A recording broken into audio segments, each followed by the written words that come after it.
Main topic today is port state control.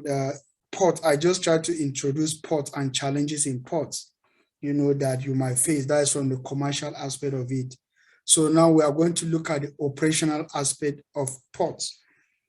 A lot of us might have heard about port state control. In my oral examination, I was asked to differentiate between port state and flag states. So you have to understand the major difference between flag state inspection and port state inspection. Port state inspection is basically inspecting a foreign ship in a nation's port, while flag state inspection is you have to use a flag, the administrative body that is inspecting the ship flying their own flags. That's a basic difference. But let's keep going. Let's look at port state now. So, like I said, port state control inspection is the inspection of foreign ships within a nation's port. And the reason why you carry out such inspection, is to verify the condition of the equipment, to verify that the crew are actually following the safe working practice, to also verify that the crew and the equipment on board are in compliance with the international regulations. And the ship is also manned and operated in compliance with these regulations. What are these regulations? They are the 4 pillars regulation that have to do with the SOLAS, MAPOL, MLC, STCW 95. So when a port state inspector actually comes to your vessel, he has to ensure that you are in compliance with this regulation. When you are in compliance with ISM code, for instance, you must be able to have a document of compliance and a safety management certificate. So you should expect the port state control to go through your certification, to inspect or to verify your certification to ensure that they are in compliance. Is very, very important. So port state control, when you look at port state, there are different memorandum of understandings that have been signed, because you might have port state, different type of port state control inspection. In Africa, if you go to Europe, is another type. So you should not worry about that, because there are basically 9 regional agreements on port state control. And the 10th one have to do with the USCG. They also carry out the port state control inspection. So this memorandum of understanding has been signed between the 9 regions, and then you have different regions with different type of port state control. But generally, they are trying to harmonize, and they are a harmonized system. For instance, if you go to European ports, they are part of North American ports, you have what we call the Paris MOU. We are all aware of the Paris MOU. We are going to discuss that in detail. If you go to Asia and Pacific region, you'll see what they call Tokyo MOU. Like if you're on a ship going to Japan, when the port state control inspector comes on board, you'll see most of the forms are having the name Paris Tokyo MOU. If you are in Latin America, you also have the one that is called Acordo de Vina del Mar MOU. Permit my pronunciation. So if you're in Caribbean, you have the Caribbean MOU. If you're in West Africa and Central Africa, we have what we call the Abuja MOU, which I believe a lot of us are aware of that. If you are in the Black Sea region, you have the Black Sea MOU.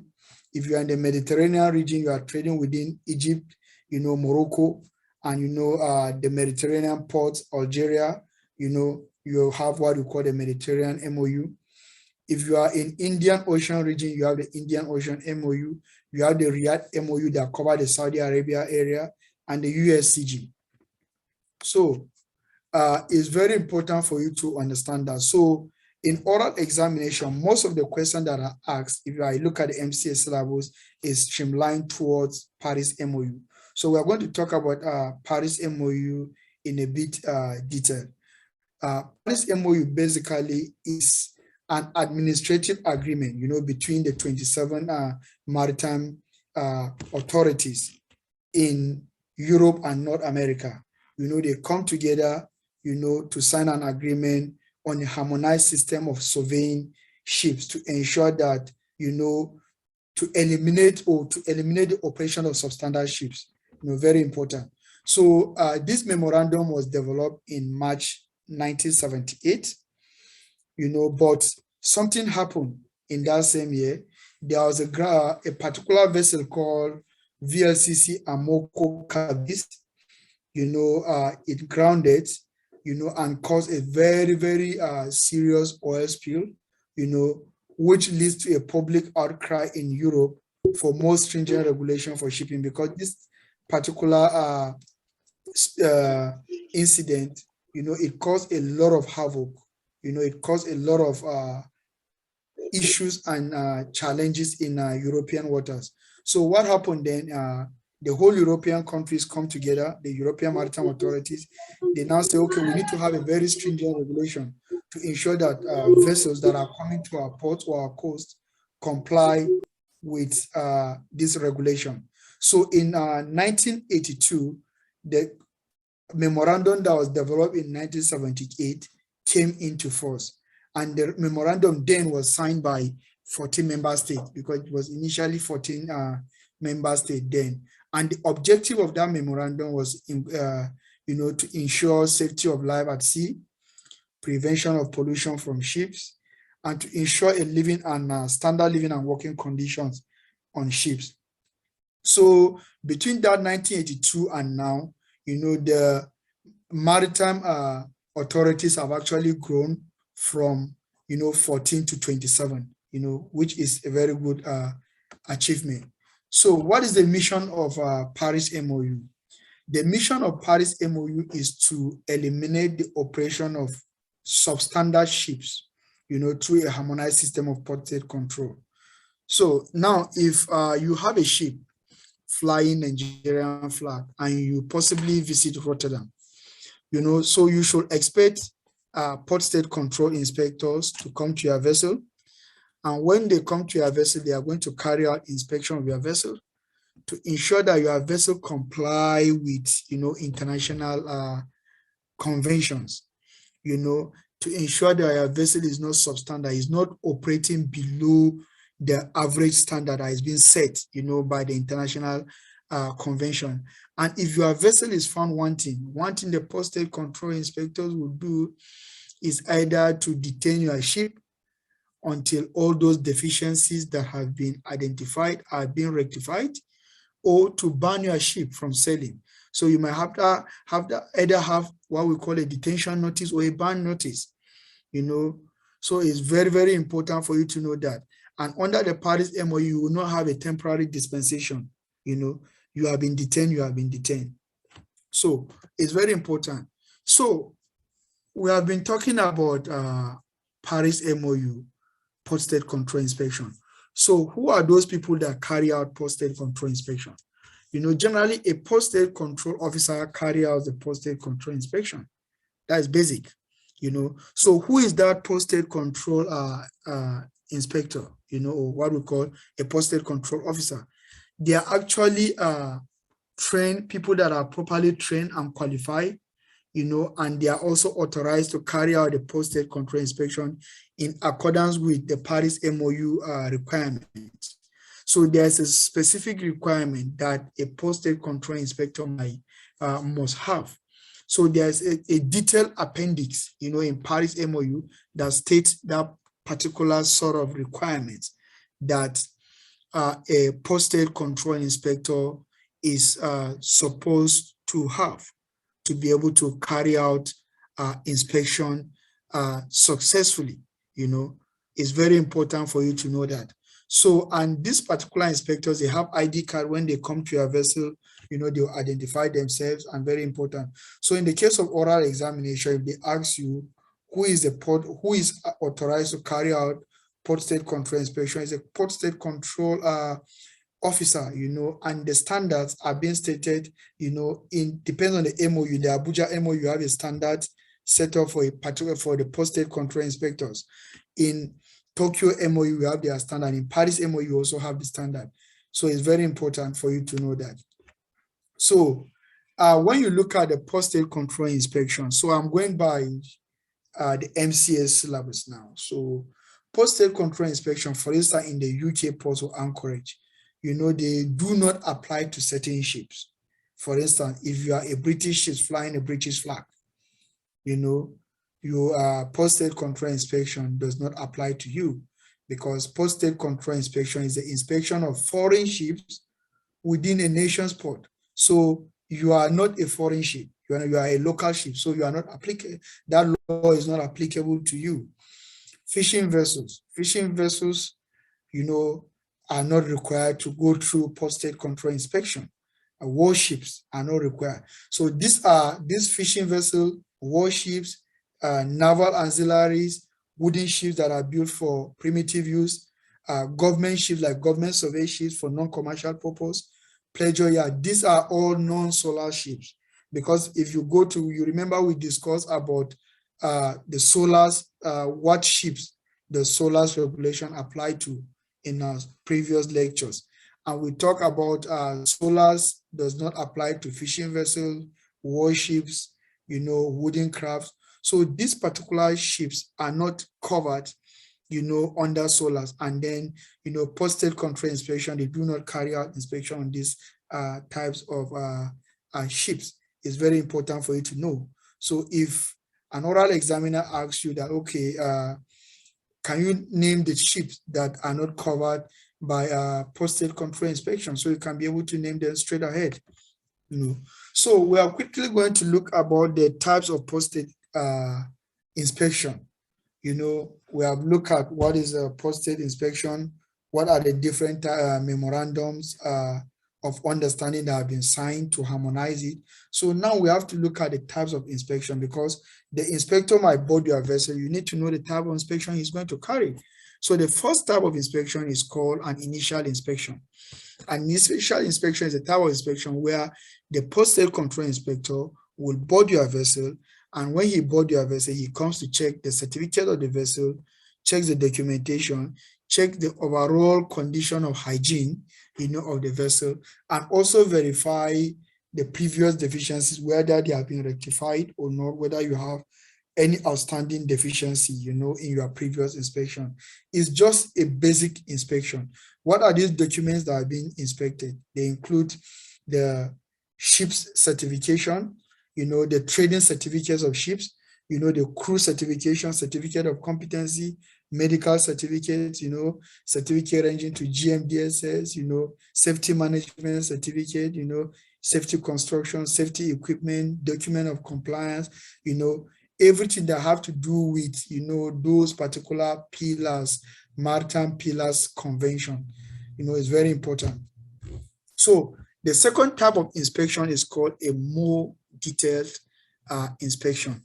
A more detailed inspection is a type of inspection that is carried out if there are clear grounds that are believing that during the initial inspection, if the post-sale control inspector finds out that there are a lot of deficiency, there are things that are going wrong, he will go a step further to carry out what we call a more detailed inspection. So it's very, very important for you to ensure that your ship is adequately maintained, your certificates are up to date, for you to be able to know, for you to be able to ensure that the inspector doesn't pick any deficiency that will warrant him to go into a more detailed inspection. So more detailed inspection is an in-depth inspection. It takes into account of all the ILO conventions, ISM, STC W95. It also go further to look at the MLC convention. So if you give the inspector some sort of holes in the initial inspection, he will go into a more detailed inspection. So the next type of inspection is called an expanded inspection. An expanded inspection, is a type of inspection that has been carried out on what we call the high-risk ships and ships of high-risk type. I will explain what high-risk ships mean in my next slide. So on ships of high-risk type, which involves chemical, gas, and LNG, and ships of more than 12 years of age, are eligible also for this expanded inspection. And it also takes into account of the 4 pillars: ILO, ISM, STCW 95. So it's very, very important, for you to understand that. So the next type of inspection is an interesting one. It's called the concentration inspection campaign. This type of inspection is carried out, it's not an inspection, it's a campaign, I would say, that takes place every year for a period of 3 months. And it starts from September, and it ends in November. And this type of campaign is being combined with the regular inspection of the ship. And generally, it focuses on certain areas where high risks of non-compliance could exist. There have been reports of this, that, this, that, this, that. So due to those certain reports, they are going to be able to come up with a particular campaign that they are going to raise awareness. For instance, if you have an issue of enclosed space incident, so the campaign might focus on enclosed space, where they will raise awareness about the dangers of enclosed space and the rest of them. So this campaign takes place every year. So I have some brief campaigns, for the last 4 years. But before I go further, I just want to ask the house, if any one of you guys knows the theme of this year campaign. There's a concentration inspection campaign that will start from tomorrow, and as seafarer, we should be able to know those campaigns. So that's why I did not include it here.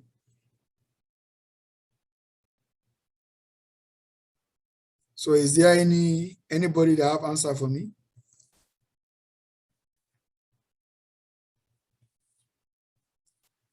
Okay, so if you look at the 2020 campaign, it was focused on stability in general, but there is something peculiar about 2020, something that has not happened before. The last time that thing happened was somewhere 100 years ago, some decades ago, which is COVID. So due to COVID, the stability in general inspection was postponed. So the theme for this year has to do with stability. So if you're on a ship that posted control inspectors are coming, you have to have a very thorough and good understanding of stability booklets, cargo loading information, damage control plan, stresses, anything that have to do with stability in general, cargo records, endorsement booklets, and the rest of you have to have a thorough knowledge of that. So if you look at in 2019, the campaign was on emergency systems and procedures. If you look at in 2018, it's about MAPOL Annex 4. If you look at 2017, it's about safety of navigation. So every year, from September to November, these inspections are being carried out to raise awareness about specific areas that have been identified at high risk with respect to non-compliance. So after inspection, what happens? You get inspection results. You carry out the inspection, you get inspection results. So if there is no deficiency is found, during the inspection, the posted control officer will issue you what we call a clean inspection reform report, or what we call Form A. But in case deficiencies have been identified, the inspection report will include the deficiency in what we call Form B. And this particular Form A or Form B will be uploaded in the database, in a posted control database. And then it all depends on the degree of the deficiency. Some deficiency will require you to rectify it before sailing. Some will give you a period of grace, this certain amount of weeks or days to rectify it and report to them, while some would involve banning the ship coming to that particular port. So that is to show you how important port state control inspection is. So in my previous slide, I talked about risk profile, so we talk about high risk. So all ships that are calling at Paris MOU ports are assigned with a risk profile. You have 3 types of risk profile. You have the high, you have the standard, and you have the low. Depends on the risk profile. That is when the inspector is going to determine when the inspection is going to take place. When you have a high risk profile, inspections do take place every 6 months. When you have a standard, inspection takes place every 12 months.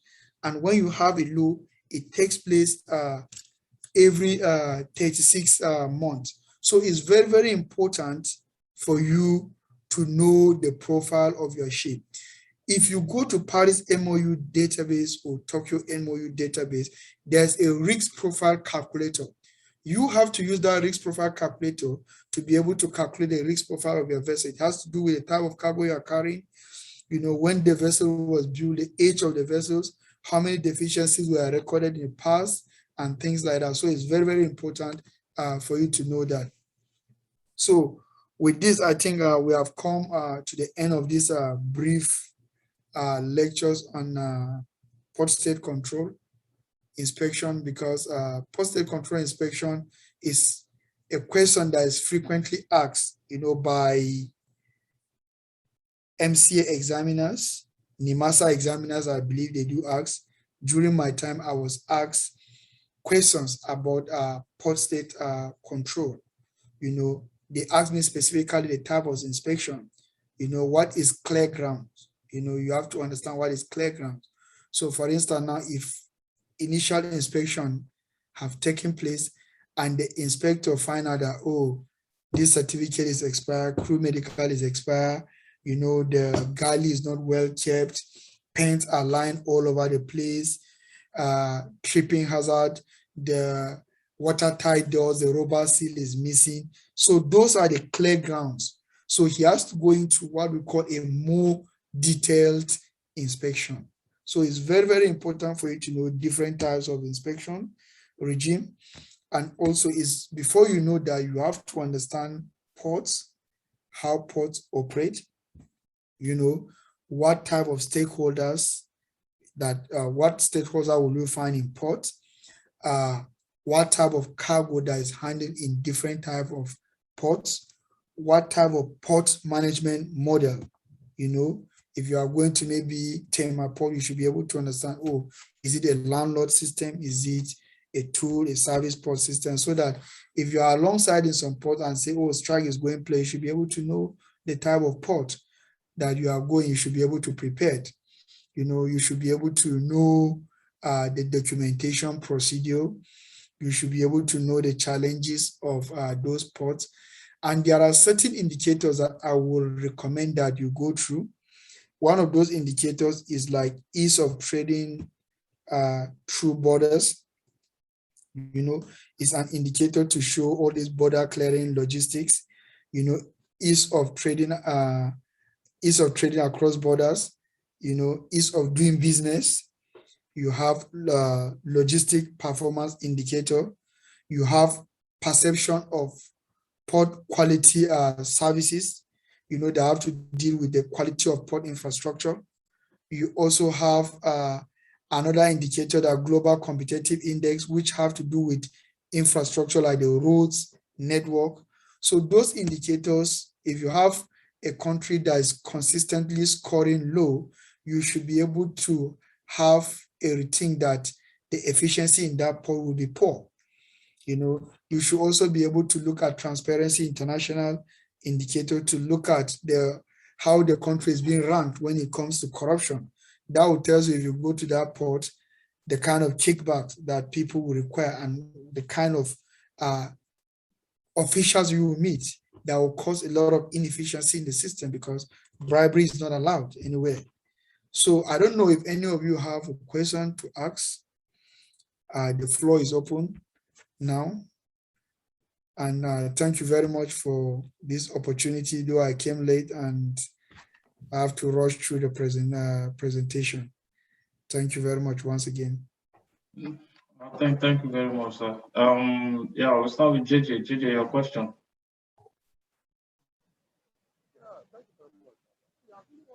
I'm not sure we can hear you. We can hear you. Captain, hello, can you hear me? Can you stop the sharing so that the screen? If you finish sharing, Captain Caleb, can you stop sharing? Hello? Yeah, JJ, go ahead. Yes, perfect. Okay, thank you very much. I said, based on of Captain Caleb, based on the last thing you said, for example, my vehicle is being inspected, and I know that I'm fully prepared for the inspection, and I know that I passed the inspection, and the inspector said I failed the inspection and it should be a non-conforming.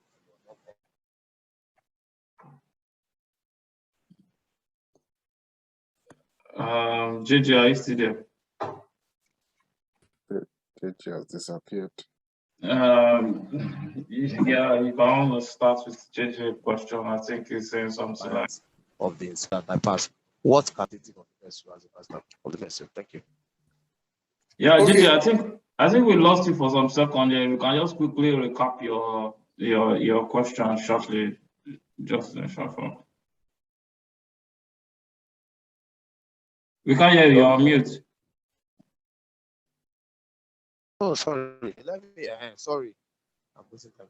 I said, if my vessel get to a port and I'm being inspected by a port state inspector, and I know that I'm fully prepared for the inspection, whether expanded or state inspection is being carried out, and I know that I pass.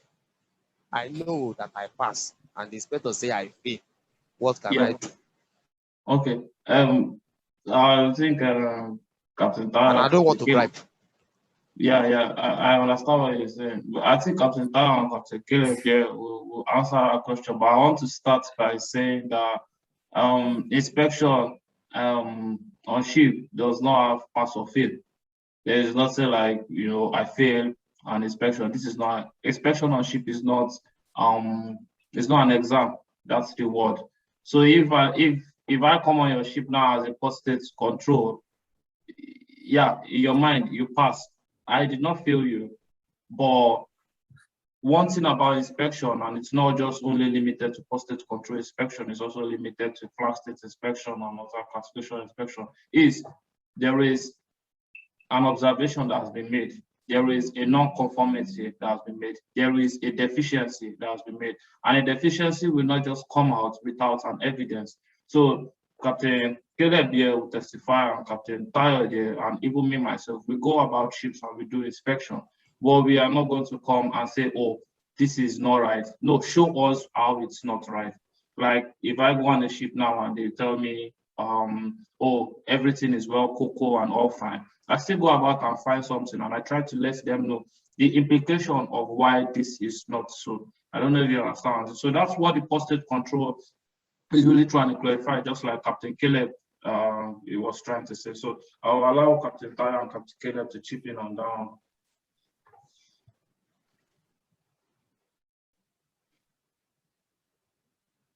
Captain Caleb, okay. are you there? Yes, okay. So like Captain Afolabi has mentioned earlier regarding port state control inspection, there's nothing like pass or fail. So everything have to do with evidence. It has to be fact-based. The inspector is there. He is not going to carry out inspection in your absence. He will be there and he will ask you, okay, give me a document of compliance. He has a checklist. He's checking against it. If your document of compliance is not expired, it's fine. But if it's expired, he take expired. He checked, your pens are not properly arranged. There's evidence. They go about with cameras. So there is no way, to be honest, that you will be able to prepare well. And then maybe if the inspector picked up something, he has to discuss, because you have an opening meeting and what we call a closing meeting, where all the deficiencies that has been picked up or identified during inspection will be discussed. And you'll be also be given opportunity for fair hearing, like SIRE. When you finish the inspection, you have the closing meeting where you discuss. And most of those things, if it is something that is not relevant, not applicable, it's always been struck out during that particular meeting. But if something like your certificates have expired and the agent has posted is going to arrive, you don't expect him to say, no, he was going to give you waiver. It means that the certificate is not there, it has expired. So to be honest, with you, I don't think any posted control inspector or posted control officer will come to your ship and you are prepared, and he will just willingly or voluntarily find a way to say, oh, your vessel have a detention. Because if you detain your vessel, there must be a reason why your vessel is being detained. And you must, it's been discussed with you. If it gives you maybe a ban, there's a reason why your vessel is being banned. So he can't just ban your vessel verbally or based on maybe hatred or racist something or whatever it is. No, it won't. Because if when we define posted control, it says the inspection of foreign ships within a nation's port. So it's not even your national, it's not even your ship. They just ensure that it's for your own safety that this ship, is in safe condition, and to eliminate the operation of substandard ships. One of the reasons why they straighten the rules in posted control is because of the grounding of the tanker, the VLCC, that caused massive spill. It appears everywhere in the press, and had it been that ship is being inspected as per when due, certain things that goes wrong could have been picked up. There are things that we call weak signal. Weak signal are things that tend to go wrong. For instance, you are in a car now, and there is sound in your car, a sharp sound. That's a weak signal. It's telling you that something is about to happen. So if you don't have an inspector that tends to understand that something is about to happen, and then you just do it as you are, oh, that's the way we always do, that's the way we always do, you get it wrong. So I hope this answers your question. Yeah, thanks very much, Captain Caleb. Thanks to everyone for the question. So, the people, sometimes we mix things up. There's a bit of difference between inspection, survey, and what's the last one now? I've forgotten what it is. So most inspections, most inspections are as is, if you understand what that means, as is. So, for example, posted, or maybe let me give another example of people that are offshore, Ovid or Sire, as is. I'm not here to even explain if maybe a ship will sink or not. I have a checklist. I need to complete it. Although you don't walk in with a checklist, but you expect, okay, so I posted a picture in the group shortly, and you see people securing their mooring lines to capstan, for example. A lot of people do it. And, an inspector comes on your ship, he sees that, if you like, take it off, if you like, don't take it off. He's seen it already, yeah? He's just going to write a comment about it. Your oily water separator is not working. You want to explain. There's no point explaining. And if, as per the posted inspector, that is a detention, it detains your ship. It's not like you or don't like you, hate you or don't hate you. And you let you know. And most is, as we've said, there's an opening meeting, there's a closing meeting. In the closing meeting, the inspector will tell you everything. He probably writes it down. He gives a copy. He gives the captain a copy. The captain signs it. And most captain will say, I signed for a receipt or whatever you like, sign. But at least you have a copy and you can witness it. The inspector did not walk around the ship by himself. There's one of your crew that is always working with the inspector. He points out to the defect immediately. He's not hiding it. Your guy, your crew is on the radio calling you or calling the chief officer or chief engineer and saying, okay, there's a defect identified already. So, it doesn't really work that way. It doesn't work that way, that somebody would just not like you and give you some defect. So that is my experience anyway. Okay. All right, then that's fine.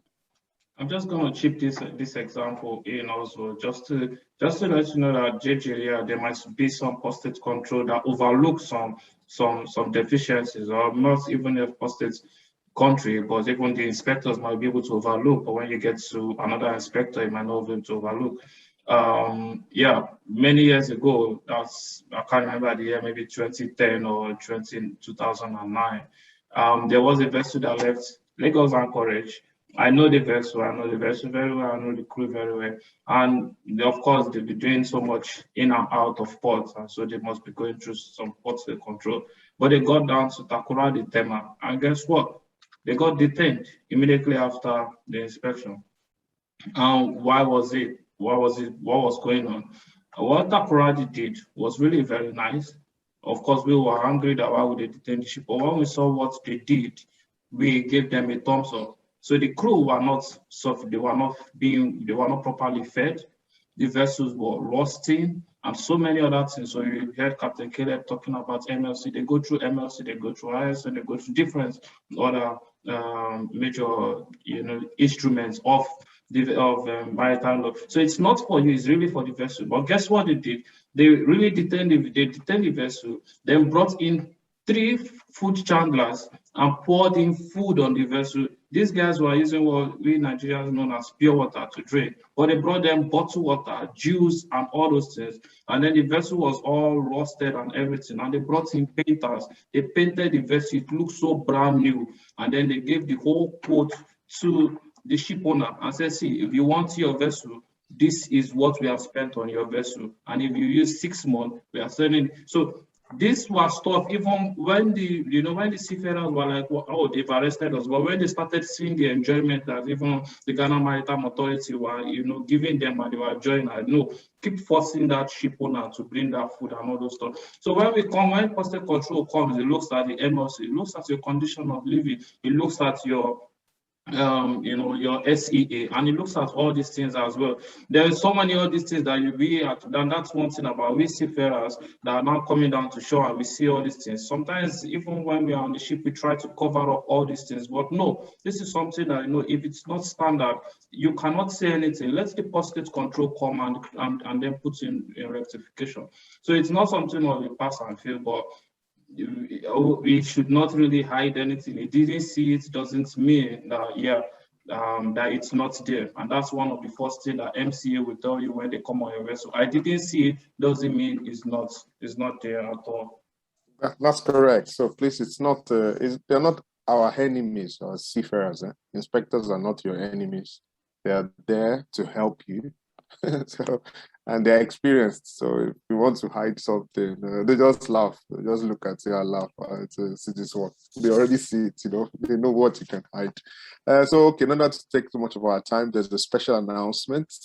Are you sharing? Sorry, I just want to share this with us, because this is just like Captain Caleb was telling us about low ships, standard rig ship, and then the high rig ship.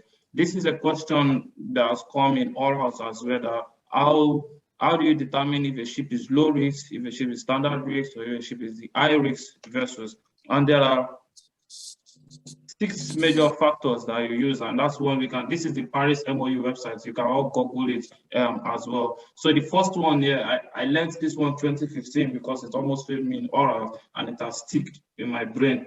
The first one here is the type of the ship. So if it's a bulk carrier, if it's a tanker, if it's a service vessel, if it's a passenger, the score goes up. So I can put in here an oil tanker, and then boom.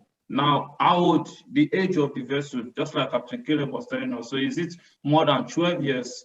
So you can see the waiting point to IRIX is now, you're going, if you can all see my screen there, it's 2. So if I put in another one, like a chemical, chemical tanker is still like the same thing, but let's say passenger vessels or others, it goes down to 0. So the type of the ship, then now the age of the vessel. So an age of the vessel, a vessel of like, that was is 30 years old, cannot be at the same risk of a vessel who is just new as well. So the age of the vessel, if it's 12 years old, boom, that's 1. If it's older than 12, if it's no, you can see it is 0. So type of the vessel, I'm just going to round up. Type of the vessel, age of the vessel, performance of the flag.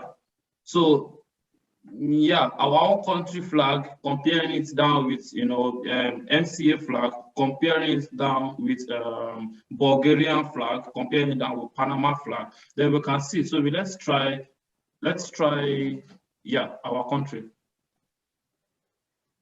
Performance of flights, it gives us, 0. But let's try someone else. Change the type of ship first. Maybe it could have effect. So let's have it as a bulk carrier, for example, passenger ship. Just put chemical, I think it's better. Put chemical. What? Chemical. Just try with chemical, the high risk tankers. All right, chemical. Then put maybe Liberia or one of these. Yeah, but from here we can see, I mean, yeah, I'm saying is 0, that's 2, 2, 1, 0. And then pushing back again, all certificates issued by the flag, if it's yes or if it's no, then your classification society, who is the classification society also, it's called, when you're answering the examiner, you call it the performance of the class. So there are 3 performances they are looking at here. One is the performance of the flag state, performance of the classification society, and then performance of the ISM owner, who is the person in charge of the ISM of the company, who are the owners of the vessel also. So with that also we have the high, low risks, very medium, no ISM company and stuff. Then number of defects and deficiencies in the last 36 months.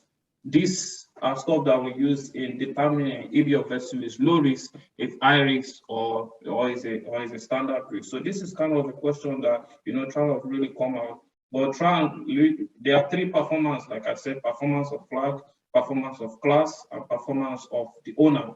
And then the type of the ship, the age of the ship, and then the defects and deficiencies in the, detention and deficiency in the past 36 months. We determine if your vessel is a low risk, a high risk, or a standard risk. I just wanted to add that as well.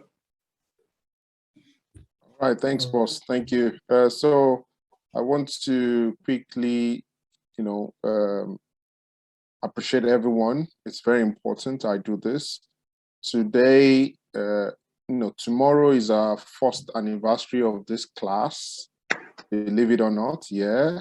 So we started our first class 1st of September 2020, and today is 31st. So by tomorrow we'll be 1 year old. Yes, thank you so much. Yeah, we can clap. I didn't see it coming as well. It's been a very interesting and emotional journey for most of us. We just started by mistake, and we've grown a lot in that period. So thanks to everybody that has made it happen. Special thanks to Captain Busayo, Captain Caleb. They've made the tremendous inputs in this, more than what we would have even expected or thought of. So we're grateful to God for our life, and I believe this class has helped us one way or the other. So I want to encourage us, also pay it forward. So we'll celebrate with some pictures tomorrow or whatever. We'll share it on our social media so you can share it as well. The engineers are doing well as well, so yeah. So okay, all right. Thank you so much for that. Have a lovely evening, and God bless. Yeah. Thank All you very right. Bye, much. everyone. Thanks. Thanks.